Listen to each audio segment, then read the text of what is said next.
So now we're gonna make our second dish of soft solid, and we're gonna make a zoodle with a creamy cashew sauce. The cashew sauce is gonna mimic an Alfredo, so it's sort of like having a nice pasta dish. So for this, we're gonna need a zucchini, which we have here, and that's gonna be for your zoodle. And then your sauce is gonna be cashews. We're gonna put some chickpeas in there for extra protein. We're also gonna add some nutritional yeast, which is gonna give you some iron, some B vitamins, some more protein, and it actually adds a cheesy flavor. Garlic, onion, and put it all together. So we're heating up some olive oil over here, and we're gonna add the onion and the garlic and saute them.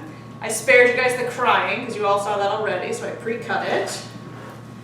And we're just gonna let this cook a little bit, so that we get a nice flavor from the onion and garlic, right? Cook it down a little bit. And you remember from the last video that we want the onions to be a little translucent, right? They start to lose their white color and they'll get pretty fragrant. We're gonna put in our salt and pepper seasoning there. And while that's working, we can put into the blender, because we're gonna blend the sauce. We have another 19-ounce can of chickpeas. We're gonna put that in there. I strained off most of the juice. I left it probably a tablespoon of it. And we have half a cup of cashews. And then we're going to use about half a cup of the nutritional yeast, which you can actually get this in a lot of places now. One of the easiest and cheapest places is actually at Job Lot. They have a Bob's Red Mill section. This is the Bragg brand, but it's exactly the same thing.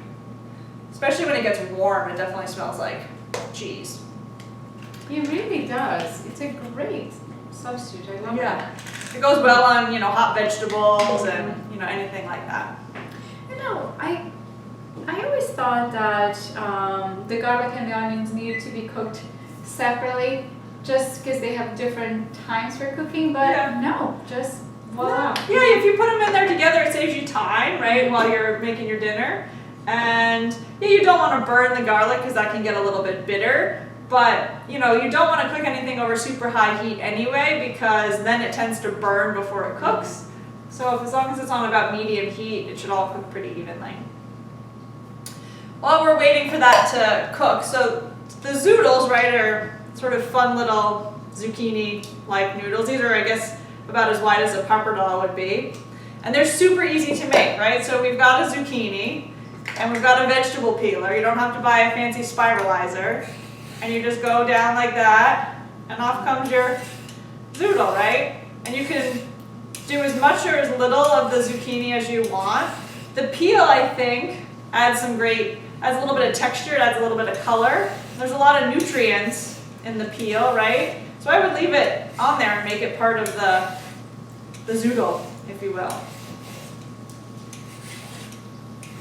And the peeler tends to make all of the ribbons, let's call them, makes all the ribbons the same width.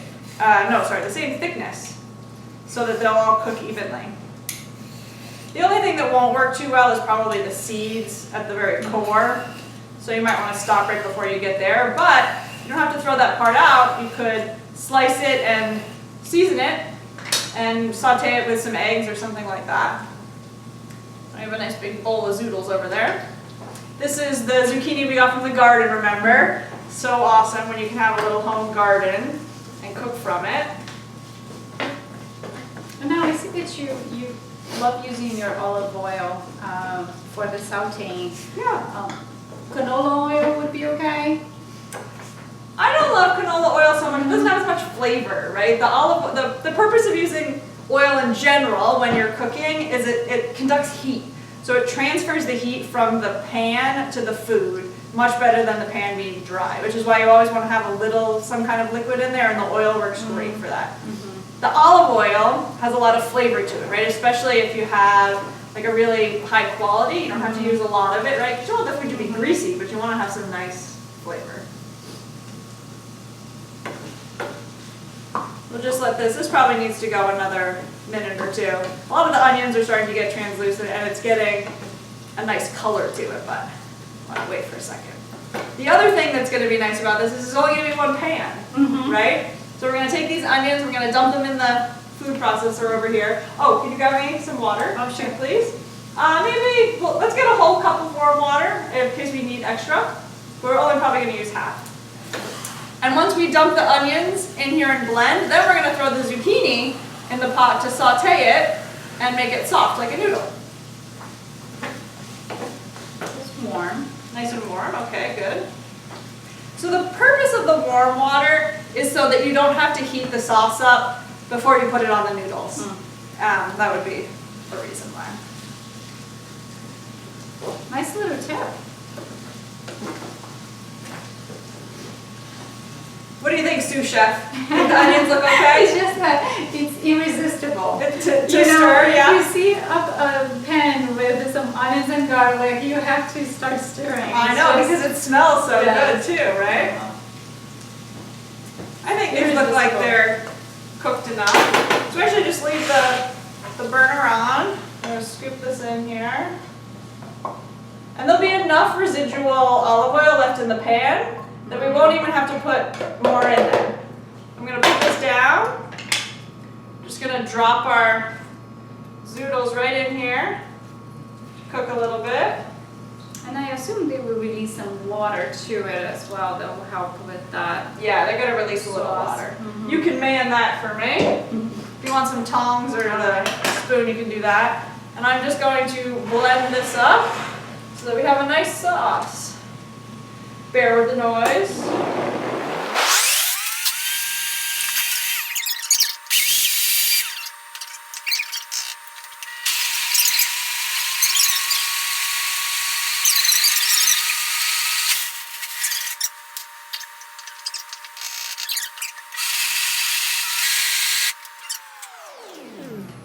So the nice part about the zucchini, right, when we peel it with the peeler, it's thin already.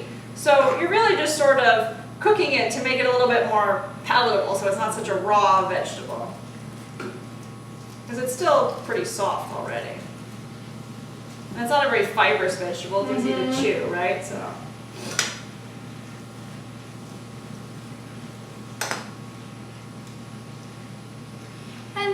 And as we progress, according to your tolerance, really, how it feels, you could always peel it at the very beginning of introducing that soft, solid stage. Yeah. You know, so maybe perhaps the first week you were taking the skin off, and then on the second week when the tolerance increases, you can leave the skin on. That's a possibility as well. Yeah, of course. I sort of just leave it for the aesthetic value, so you definitely can take it off. It's, you know, not a big deal. All right, so that looks pretty good. Yeah. You can see the water here. Yeah, a little water release. Yep. So now what we're going to do, we're just going to ladle some of our sauce on there and then mix it around. So, you know, some people are going to initially revert back to, oh gosh, it's sauce, that's not good for me, right? But remember, we made it out of cashews and chickpeas and some nutritional yeast, so it's actually high protein. A nice high protein sauce. You can put as much or as little on there as you want, right? Because it's not fatty. And to save the dish later on, to put it away, would you recommend separating them, storing them together? I probably wouldn't pre-cook the zucchini if you didn't have to, but the sauce for sure, you can freeze it, you can do whatever and then take it out and use it for meats or for seafood or whatever you'd like. So definitely, I mean, you got a big sort of vat of it, you'll have a lot for later. The zucchini can just get soggy if it stays in the fridge too long, you know, so.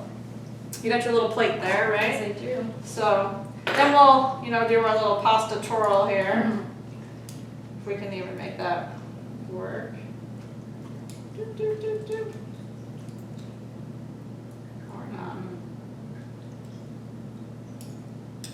Put it on your plate. The taste tester is gonna see what she thinks. Might need a little knife, to get, let me get a knife. This is actually kind of nice because if you have a soft salad meal and you get to eat again with a knife and fork, right? Right. Makes you feel a little bit more Like you're enjoying dinner with the whole family. This is definitely soft enough. Mm-hmm. Get a little crunch. Yes, so I can definitely taste the flavor of the yeast. It's moist, the color is beautiful, you're right about the skin. It just brings that charmness to the food. It's rich and it's creamy, and again, this is a great recipe.